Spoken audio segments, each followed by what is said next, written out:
bande ba bolingo le to betara masolo ya ba mariage ya ba mabala ya ba couple ya ba bolingo ya ba to que la même tendance. Bienvenue diminuer volume pardon. Et quand on débat bien il y a quelques jours passés, un bien-aimé va me contacter. Non, grande dame, depuis nous avons comme la yo, nous profiter dans le bande oignon so oyo peut-être comme la na mona na répondate, c'est que na monate ou bien carrément tindelenga message zangatina. So tindelenga message ya serré ya tina, c'est que na monité. Il y en a répondre parce que na vérifié que inbox na micro nyonso mais ba message actuellement tondi kuna eza ba message depuis que na sayi ba na pesa na lobele ba live ba mitakala et bele ba message bele na tangi ngote parce que introduction ka déjà mama ya mama le za ndenge nini na mona ezaka lola ndenge mutu nyonso ndenge za la OK voilà mama mwana ana ya 12 ans na episa bino so na sali live to pe na be lobela video ya ba marambo ya ba mitakala bokite na ba commentaire bomona ba distributeur ya mitara bazala wana oka webiso na sana ngo kota yanga inbox otindele numéro atindele ngana yaka kaka pona koteya pona ko pesa conseil pona ko motiver pona ko donc ba marambo ya tindela ngai sala boy kuna le moment akomelinga bi mama depuis kala nazo luka iko na komelo mena moyo répondre ngate akomelinga kutu na ba message na ba commentaire ya ba vidéo nanga que non maman s'il te plaît côté inbox nazo non alobaki non nazo lukayo nazo ba tena osola na ndenge nini et puis na côté inbox na mon ba message andeko abisinga maman na yabi que abi par rapport à musala no salaka aux ala vraiment informé bien informé très bien informé et on ngana yeba likambo oyo ezandenge nini parce que ezo déranger nini abi mama ngai na linga centre mama centre mbuyi makasi na linga ke makasi na sepela ne makasi na linga couple na ba makasi mais depuis un temps naza dérangé les choses ne va pas mamezo marché malamoté entre na mbali na ya so mamezo marché malamoté c'est normal na mabala ya le o ele ba abi na te mama bongo te abi na nga depuis avril na ba live ya Pasteur Jean Bosco Kanko et maman Sandra a aussi appelé sur apparition te et a chose à la rare et na ebandeli na mona yo moins normal et puis après na réalisé que non et comme grave et ti sukarango na mincho ndeno solo no boy maman depuis un temps mobala longoli ba vidéo na ba photo ya moi si na compte quand on est tonton Jacques Salaki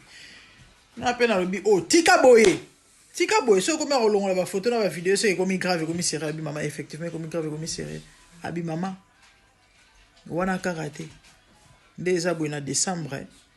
mani milulu à décembre traversé il y a les 31 pasteur Jean Bosco prophète Jean Bosco atie batumso ba oprester mais moi si na zate et pourtant moi si na zanga raté na ba na bien bon tindela nga compte ote so luika na TikTok omona tindela nga compte pesa na su musala nga ko pesa ko expliquer nga problème na sunga yo lokolo za na besoin li sungi siko nga OK y a pas de souci na yo luka compte ya prophète Jean Bosco na luki na moni effectivement na vérifier ba photo na ba vidéo ya maman Sandra ezate na ba commentaire ba songi pe bazanga raté boyebi kaka bapiki ndenge ezalaka bino boza na retard libale se kufa kala libale kufa nayebisa bino soki nga na yo koloba seke ya koloba ezali voilà biso basongisongi na biso eza basongisongi oyo ezobikisa bato ezobikisa mabala ezobikisa bavie ya ba songi ni to ya babino wana to bosala wana songi ya matière kota na mataba vie na mataba libone na zo mbongo te ya biso za bongo te so ndama osepela na nzela na matière ngo ba vie matana ba libone nzamba zwika lokumu so pe ndama osepela na nzela nango ya kokauke kota azwipeka lokumu mais objectif ezana ni yango te et ça lenga pe passer et déranger nga ipe personnellement j'aime la sœur notre sœur Sandra Mboui na linga makasi en tout cas so linga Sandra Mboui te ozaka motema bozaka na kindoki. C'est vraiment une personne oyo par rapport à to yebeli ba réputation ya ba tongo ya ba yembi et autres ya ba pasteur et par rapport à sa façon azalaka sympa, azalaka mature, azalaka ata par rapport à ba dire na ba les ont dit ba réaction to ba réponse na ye en tout cas suscitera vaguité monsieur zapenda répondre mama la ngai suka na matière et pesi matière teye soit répondre au kara ok aloba ki alobi boy suki na opeka wana très sage. Personnellement en tout cas na apprécié kaye banzembo na ye mongongo na ye moko la personne et d'ailleurs na pia conseil na ba couple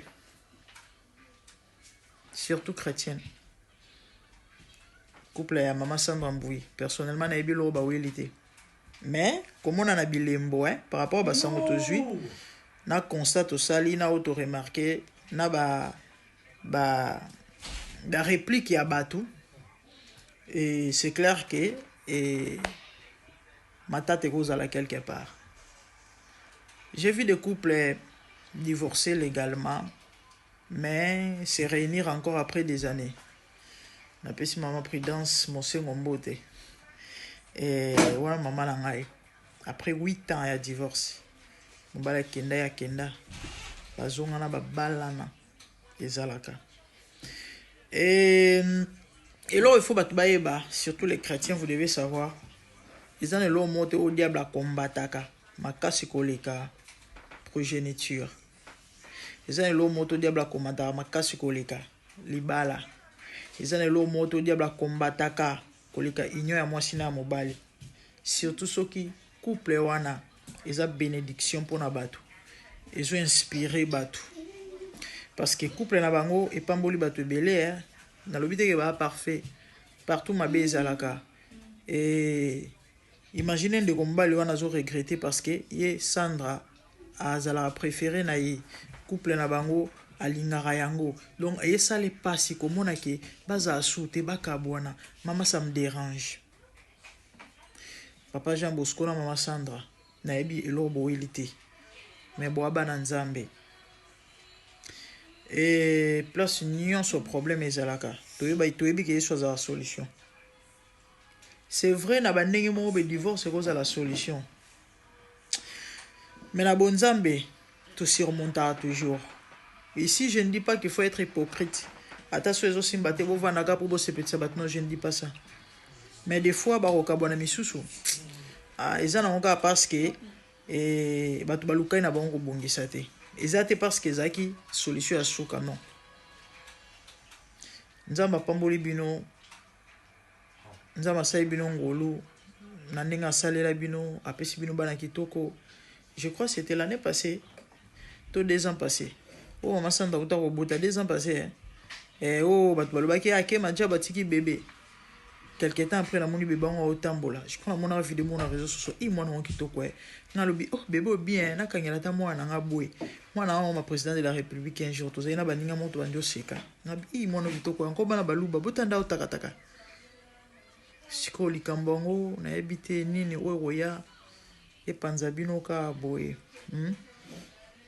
personnellement na ebilo boilité mais ce que moi je peux vous dire ezaka que Bible lobby Christ a béni biso na ministère de réconciliation réconciliez-vous soyez possible toujours ba ego to cha mopanzi Maman Sandra za star oui wa moi c'est kitoko oui wana batalo za ba don ozana nyonso mwasi akozala nango mama mais so lobola taki star ma sœur otambola de libala okenda moni mama wana abala mokonzi malgré abala mokonzi ti lelo babengaki ndumba malgré babala illégalement po ani abala bala mama wa star wa mwasi kitoko o amaele mais so lobosela ki star ya na ngai ba obengo ndumba ata soki bakobalaka yo toujours na lobi ebele na lobi moke mais lobi ebele mabe kozala video esili nazo continuer ba on a bana opesa conseil na couple kanku ya mama na biso Sandra Muna papa Jean Bosco na bana oloba mama Sandra na ebilo boelite mais Christ a bengi biso na ministère à réconciliation, réconciliez-vous s'il vous plaît, et avec Dieu il sera toujours possible ya surmonter ba vague ba mbonge ba kake ba nyonso. Satan a un mota combattre net libala po yebi. Et en plus couple ya basali ya nzambe po yebi que arokanga capture baloba ni na capturer to ba captiver ba ame belé oyo barozo kisa barozala desi bako lemba bako. Parce que moi nanzambe mosala nzambe faza la ndakisa na bana lo bamba Sandra wa mosi kitoko wa star et nzamba kela yo apesa ota bien voix bien et au fait Dieu t'a béni na bandenge belé parce que solo botala ga o zana ngwana na oyo zali mama ntimela ngai et ova na libala te baobala o ababali olobi baobala olobi kuna baobala ti suka na ngo babengo ndumba neti mama wana abala mokonzi eti lelo babengeke ndumba parce que e bongi na mwana mwasi te mobala obala 10 fois 100 fois aotika nika mobali et mabe kozala kote nyonso mibale mabe ta msupe kozala ya papa mais toi bana nzambe l'humilité précède la gloire dit la Bible. Dieu fait grâce aux humbles, mais résiste aux orgueilleux. Humiliez-vous. Surtout na maman na biso. Na senga mikiti sa ya. Je star chak mupandi. Et bundela libala na yo. Sauver libala na yo. Parce que avenir abatu belezo en dépendre. Ya bano yo boti. Ya bano ya ministère. Ya yo mokope. Parce que à un certain âge, et c'est vrai que le babi sonyo soke liba les a final terministe liba les alignes oui effectivement mais ils en a ba moment mon avis na ba âge mon avis et je parle à tout le monde en même temps le barana motomorote et c'est très important aux ala accompagner et ça rapona magodate mais faut aux ala la moto pembeni na yo. Est-ce que vous savez que le fait kaka se sentir aimé, le fait kaka kozala mutu mo pembeni na yo oyo azo réconforter yo oyo bozo partager na ye ezalaka kisi. Est-ce que vous savez que l'amour est un remède? Le fait kozala mutu mo pembeni na yo, est-ce que boyebi que ça prolonge la vie? Et bato ba vivre à sel boyebi ba réalité oyo bazo faire face nango ta musu boye au sa sembla toi koyebisa ote mais na butu ta wala la ke na ba désert ta mponye katana na e katana ke. Moi je connais une sœur toi nous sommes dans l'église moko ka ba femme c'est la poto et à la maison elle bitait seule kana moi na jeune fille et bino bobika bana ko bima ke na e mama na za iso kilte sili na place ke ndako mbala moko akota na mutuka vandi neka wana na nina parking avandia kosata 1 heure du temps ye moko bat bakei ke avandi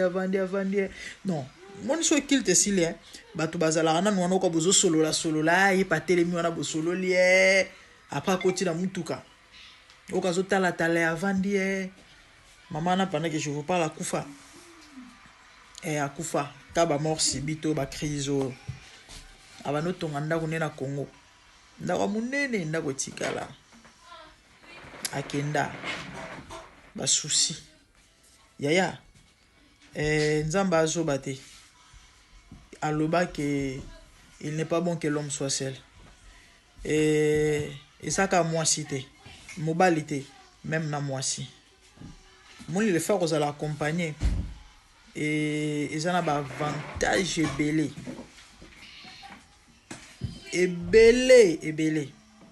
C'est aussi pour nous protéger, nous préserver, nous épargner na ba marambo belé. Au fait minga le bezali mais tout le essentiel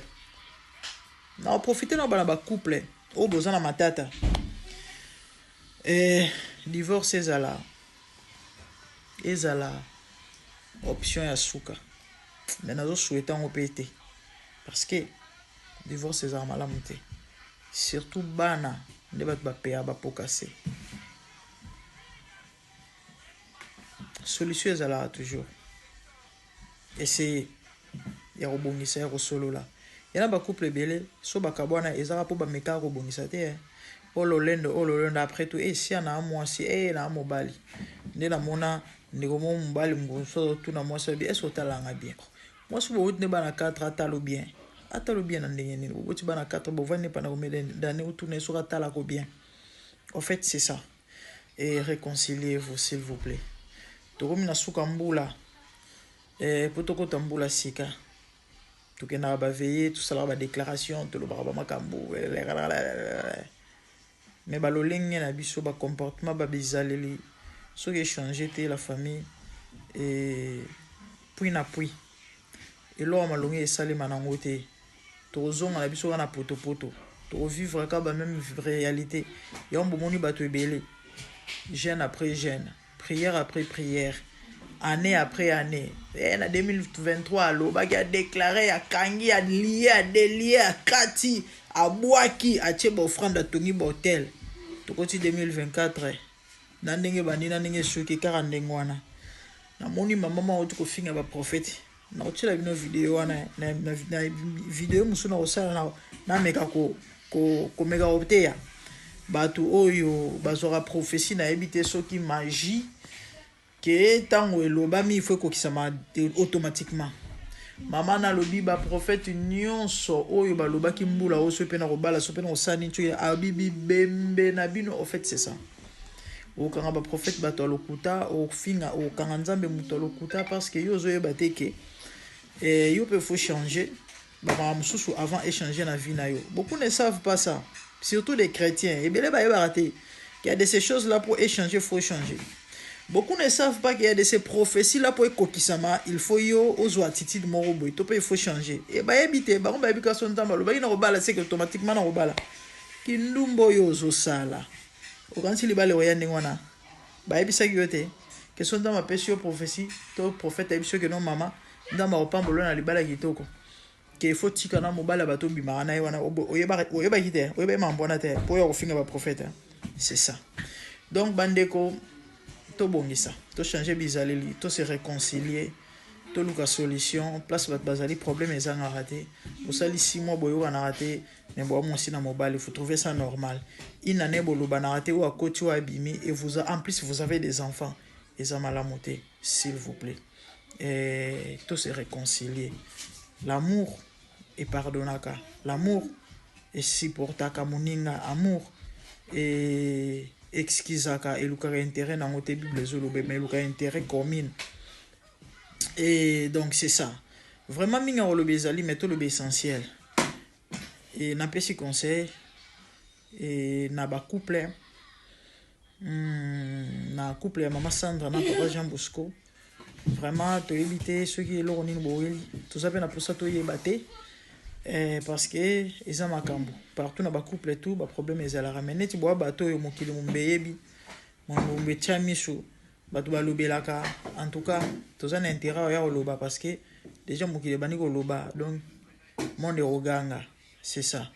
témoignage na bino édifia bato mobala vanta mwasi na ye nzambe apambola azwa mwasi ya bien aza mwasi ya moseka toyebi makambo elobama ebele milolo ebetama wa bato mpe bacontesta et du coup tolali tolamuki yo te kutu nde eza boye mobali alongoli bafoto bazoka na susu te bakabwani oyo bino boyebi te bazalaka susu te libala esi ekufa nko bakongole na songisongi non s'il vous plaît bobongisa bafani na bino baolela masando bafani no baolela balobi balingao mingi oza ndakisa mpona bango ezosala bango bien te komona yo ozosala so baapparition te na ministère ya papa ezodéranger bango donc nzambe asala bino ngolu je prie que Dieu vous fasse grâce et bozongana bozonga ensemble solution ezwama c'est ça que Dieu vous bénisse partagez la vidéo merci. Je vis le Seigneur assis sur un trône très élevé, et les pans de sa robe remplissent les temples. Les séraphins s'étaient au-dessus de lui et criaient l'un à l'autre, disaient Saint, Saint, Saint est l'Éternel des armées. Toute la terre est pleine de sa gloire. Dans les cieux des cieux, là où vivent les rois, il y a des créatures qui l'adorent et les louent.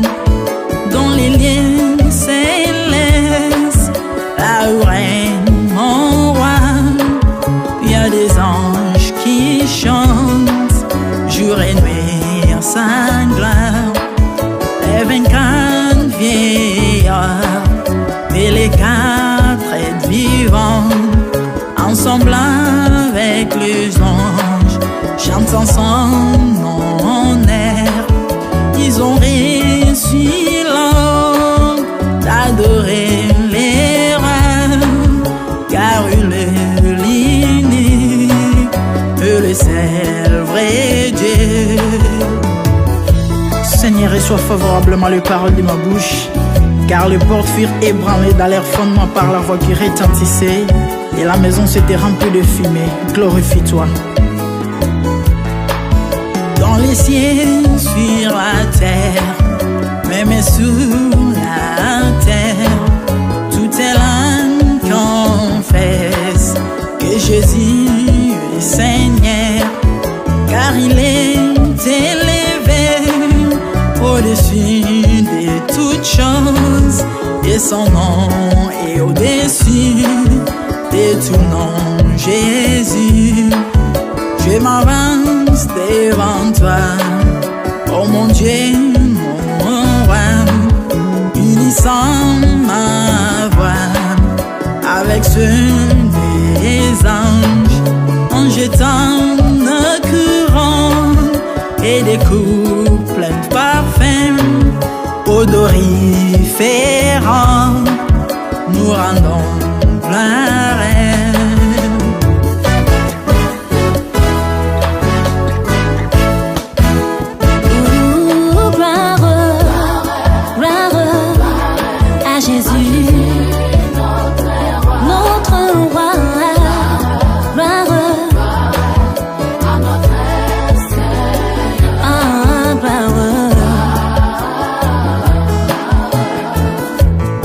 Chantons gloire à Jésus.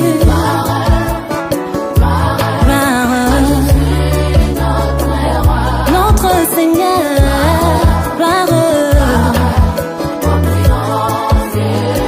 Plus haut des cieux.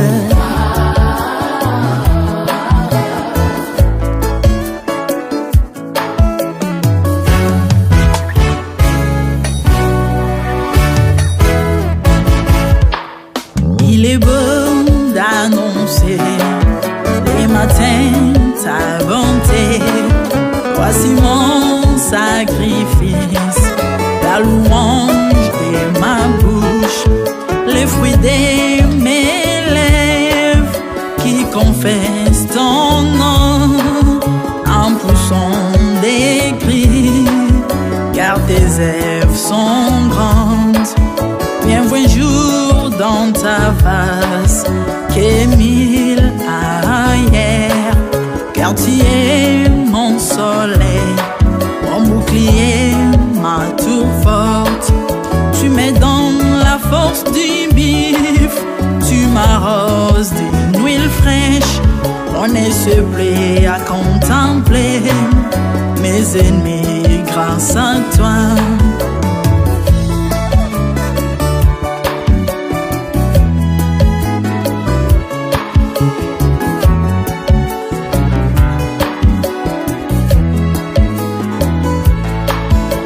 Prospère dans tes parvis, je porte des fruits, même dans ma vieillesse, plein de sève verdoyant, comme le palmier les justes croissent, et s'élèvent comme les cèdres du Liban planté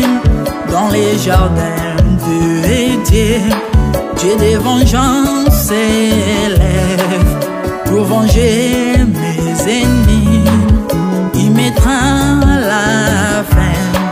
à la malice de leurs œuvres, car il est le Tout-Puissant, l'Éternel des armées, El Shaddai Adonai, El Elyon Sabaoth.